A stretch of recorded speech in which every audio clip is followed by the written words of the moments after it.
Et bonjour à toutes et à tous et bienvenue dans cette nouvelle vidéo, nouvelle avis lecture. Et aujourd'hui, je vais vous parler du dernier roman de Jérôme Loubry, L'Île, aux éditions Calman Lévy. Calman Lévy Noir. Alors autant vous le dire tout de suite, pour moi c'est la grosse déception. J'ai pas du tout aimé. Je suis à deux doigts de dire que j'ai détesté. Et ceux qui me connaissent depuis un moment maintenant sur YouTube, voire Instagram, d'ailleurs abonnez-vous, doivent être extrêmement étonnés en mode Lister qui n'aime pas Jérôme Loubry alors qu'il lui cire les pompes depuis si longtemps. Oui, oui, oui, c'est ma première déception Jérôme Loubry et pas une petite déception. Je veux dire, je suis vraiment très déçu, j'ai vraiment pas aimé. J'ai vraiment pas aimé. J'y ai mis toute l'objectivité, tout l'amour possible, toute la patience dans ma lecture qu'il m'était permis de mettre. Mais là, je dois vous avouer que j'ai vraiment pas aimé. Pour moi, il n'y a rien qui va là-dedans.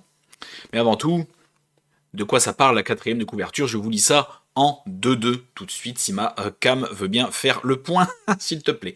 Au mois d'août 2019, Diane a mis fin à ses jours sur l'île de Porquerolles, dans le manoir où elle passait tous ses étés. Elle qui ne vivait qu'en musique a laissé derrière elle un grand silence pour ses proches. Julien, son compagnon, sait bien que les amis de la jeune femme présents lors du drame lui cachent quelque chose. Alors, quand l'occasion de retourner sur l'île avec eux se présente, il accepte. Peu importe que 5 ans se soient écoulés, il découvrira la vérité coûte que coûte.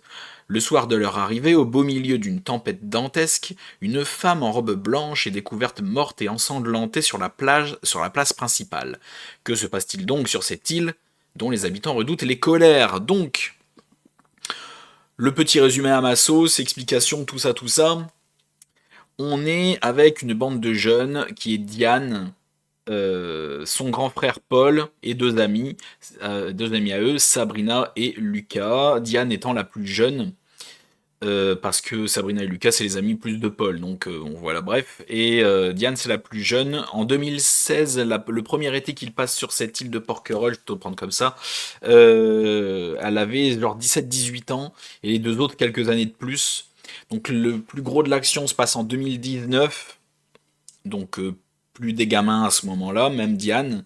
Il faut savoir que Diane est atteinte de dépression, mais en fait, j'ai absolument pas du tout été empathique avec le personnage de Diane. Et c'est ça qui m'a énormément gêné aussi dans ma lecture, parce que je sais ce que c'est que d'être en dépression, je sais ce que c'est que de côtoyer quelqu'un qui est en dépression. Donc voilà, les Jean-Michel donneurs de leçons sur la dépression, s'il vous plaît, ne venez pas m'emmerder. Euh, parce que je vais dire que ben c'est pas tellement de la dépression que j'ai vu là, c'est plutôt une gamine qui fait des caprices.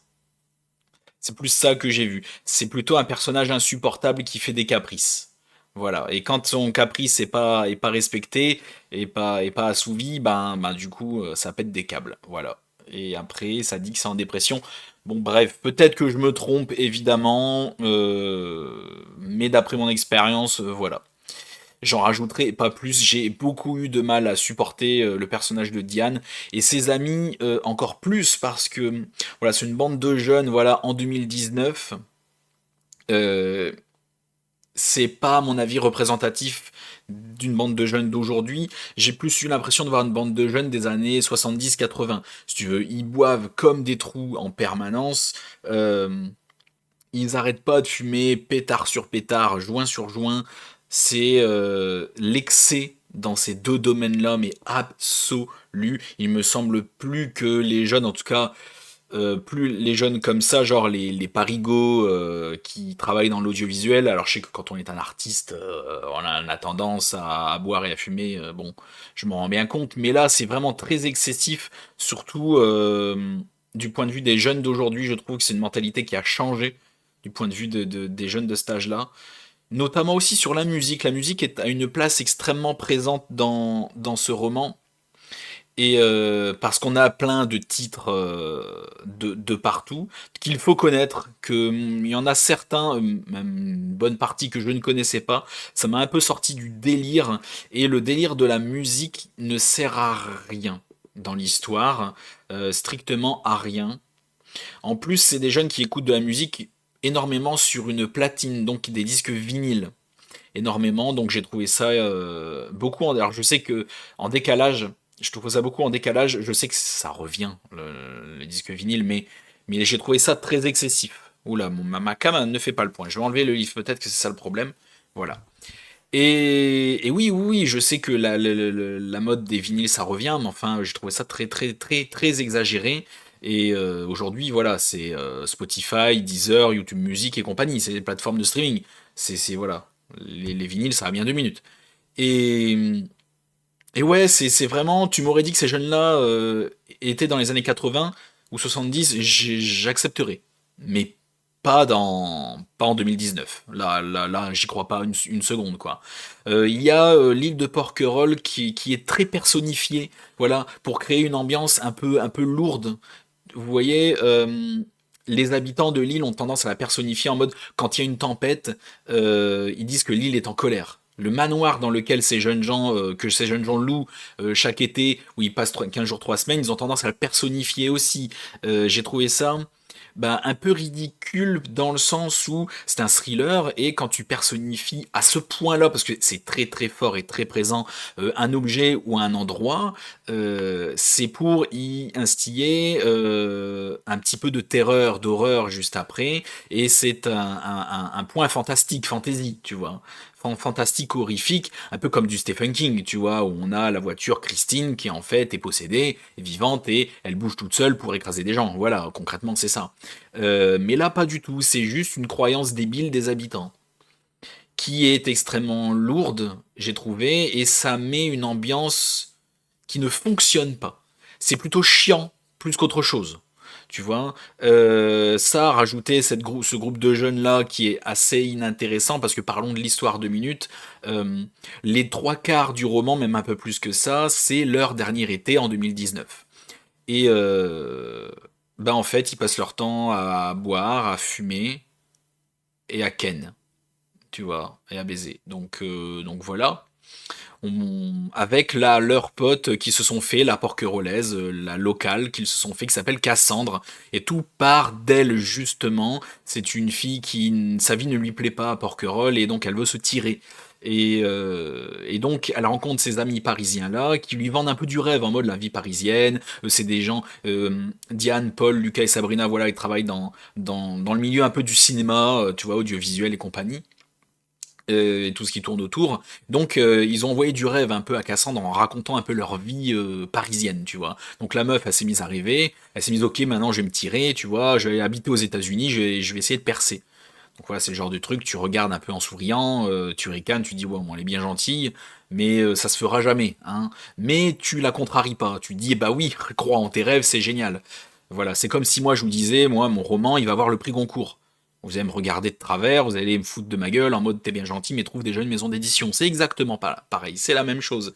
Je trouve que ça, encore une fois, ça fonctionne pas trop non plus. C'est un personnage que j'ai pas du tout apprécié, surtout quand on voit son développement par la suite. Je vous spoile pas, je ne spoile jamais, ne vous en faites pas. Mais le développement du personnage par la suite, les problèmes que ça va amener, et surtout la fin, à la fin, je me suis dit, bah tout ça pour ça. Autant de foin pour autant de conséquences à la fin pour si peu. Tout ça pour ça. Tout ce qui se passe à la fin, parce que ça s'énerve à la fin, tout ça pour ça. Je me suis dit, mais what the fucking fuck. C'est terrible. Tant de choses à la fin pour si peu d'explications. C'est ça aussi qui m'a extrêmement déçu. Non seulement l'histoire tout au long du roman c'est extrêmement lent, chiant, et il ne se passe rien, mais en plus quant à les explications à la fin, et un résultat aussi dramatique, je me suis dit merde, ça marche pas, ça colle pas, c'est encore plus ridicule. C'est terrible. C'est terrible. Non, j'ai pas du tout aimé, du tout, du tout, du tout. Autre point à la con que j'ai trouvé bizarre. Alors, je vous pose la question, Deux points, je voudrais avoir votre avis. S'il y a des gens parmi vous qui habitent à Porquerolles, c'est encore mieux. Est-ce qu'il y a autant de tempêtes à Porquerolles? Mais même l'été, hein. Parce que dans ce roman, des fois, quand il pleut et qu'il y a du vent, t'as l'impression d'être aux États-Unis pendant le dernier ouragan, si tu veux. C'est affreux. C'est une pluie à t'inonder les rues et un vent, t'as l'impression qu'il est à 150 km/h, quoi. C'est vraiment terrible. C'est vraiment j'ai l'impression que c'est très exagéré. Surtout pour Porquerolles, c'est une île dans le sud de la France, on est d'accord, hein. Le sud de la France, il fait rarement moche, point de vue météo. Alors pourquoi à Porquerolles, il fait aussi pourri, en tout cas dans le roman? J'aimerais une explication. C'est une vraie question, c'est pas une critique, hein. Par contre, petit point qui m'a semblé incohérent. Encore une fois, c'est pas tellement dans l'histoire, oui et non. C'est que t'as un disquaire qui s'appelle Benoît, mais genre il vend que des vinyles. Ça existe encore les disquaires et qui tiennent sur plusieurs années, qui ferment pas leur boutique au bout de 2 mois parce qu'ils vendent pas. J'ai été extrêmement dubitatif. Ça aussi, ça rajoute. C'est le genre de point qui rajoute pour moi de l'incohérence dans cet univers, en fait, dans ce roman. J'ai trouvé ça trop bizarre. Le disquaire, il est là, il vient. Pourtant, Porquerolles, c'est pas ni Paris, ni Lyon, ni Lille, hein. Donc, tu mets un disquaire dans une grande ville comme ça. Paris, Lyon, Lille. Je dis ok, pourquoi pas. Il y a suffisamment de gens pour qu'il y ait suffisamment de collectionneurs qui aillent faire vivre un disquaire. Why not? Mais à Porquerolles, je me suis dit, what the fuck? Tu vois, bon, après, admettons, tu vois, pourquoi pas. Mais voilà, c'est toute une ambiance qui ne fonctionne pas, couplée à une histoire aussi chiante qu'assez incohérente, en fait, finalement. J'ai été extrêmement déçu. Moi qui ai tant aimé les refuges, les chiens de Détroit et les sœurs de Montmort, il faut encore que je lise le 12e chapitre et de Soleil et de Sang. Je vais rattraper mon retard. Et moi qui adore Jérôme Loubry au point d'avoir dit maintes et maintes fois que c'est mon auteur français vivant préféré, même mon auteur français préféré tout court, j'adore vraiment Jérôme Loubry, il fait vraiment partie de mon top auteur. C'est pour là, moi, c'est la débandade absolue, quoi. J'ai vraiment, vraiment, vraiment pas aimé du tout, du tout. Donc voilà, j'espère. Je regardais mes notes vite fait parce que j'ai pris des notes, hein. Vous savez, ceux qui me suivent, que je fais ça de temps en temps. Voilà, le groupe d'amis, chiant, irréaliste, Diane insupportable, Porquerolles, j'en ai parlé. Le fait de vouloir rendre l'île vivante, ça rend aussi les habitants un peu tarés. Un peu tarés. C'est ça que j'ai mis. Ça fait limite secte. Ceux qui ont lu le roman comprendront pourquoi je dis ça, tu vois. C'est lent, la fin, tout ça pour ça, ouais, voilà. J'ai fait le tour, j'ai pas aimé du tout. Voilà, merci à tous d'avoir regardé la vidéo jusqu'au bout. J'ai fait une très mauvaise pub, mais encore une fois, même si j'adore Jérôme Loubry, quand j'ai pas aimé, malheureusement, j'ai pas aimé. Je vais pas essayer d'être faux cul et d'en rajouter parce que j'adore Jérôme Loubry. Voilà. Je vais pas encenser Jérôme Loubry même si c'est lui, et alors que je n'ai point aimé. Voilà. J'ai déjà mal parlé d'Agatha Christie, et pourtant vous connaissez mon amour pour Agatha Christie. Quand j'ai lu Le Train Bleu, j'ai été extrêmement déçu, quasiment tout autant déçu que pour Lille, hein. C'est à peu près le même niveau. Pourtant, j'ai fait une critique négative de ce roman. Donc voilà, j'essaie vraiment de rester au maximum impartial, et je pense réussir à l'être, surtout là, quoi. Mon Dieu, quelle déception. Ne perdez pas 22 euros avec un roman comme ça. Mon Dieu, quoi. Donc si vous voulez plus de précision, si vous avez encore des questions, n'hésitez pas à venir en message privé sur Instagram. Vous venez et vous m'envoyez un petit message. Ça fait toujours plaisir. Si vous voulez des précisions sur vraiment ce que j'ai pas aimé, n'hésitez pas. Merci à tous d'avoir regardé cette vidéo jusqu'au bout. N'hésite pas à liker la vidéo, la partager quand même, hein, t'abonner malgré tout. Je suis désolé, hein, si ce n'est pas déjà fait. Merci à tous et à la prochaine chez Alistair.